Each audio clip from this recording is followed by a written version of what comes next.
మీరు శాంపిల్ ఇవ్వడానికి ఏ రోజైతే వెళ్ళాలనుకుంటున్నారో సెంటర్‌కి లేదా హాస్పిటల్‌కి, ఆ ముందు రోజు కుదిరినంత వరకు మీరు స్మోకింగ్ గానీ, డ్రింకింగ్ గానీ అవాయిడ్ జేయడానికి చూడండి.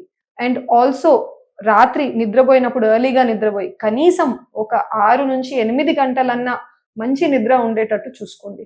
ఈ ఏవన్నా మనము అవాయిడ్ లేదా ఇగ్నోర్ చేశామనుకోండి, సరిగ్గా నిద్ర లేదు, నైట్ డ్యూటీ చేసి డైరెక్ట్‌గా సెంటర్‌కొస్తున్నారు శాంపిల్ ఇవ్వడానికి. సాఫ్ట్‌వేర్‌లో గూడా చాలా మంది నైట్స్ వర్క్ జేస్తుంటారు. సో, ఇలా చేసి స్ట్రెస్‌లో మీరు శాంపిల్ ఇస్తే కూడా శాంపిల్‌లో కణాల కౌంట్ లేదా కదలిక దెబ్బతినడం, అదర్‌వైజ్ శాంపిలే ఇవ్వడం కష్టం అవ్వడం గూడా మేము చూసామన్నమాట ఎంతో మంది మెన్‌లో. సో, ఈ జాగ్రత్తలు మీరు తీసుకోవాల్సుంటుంది.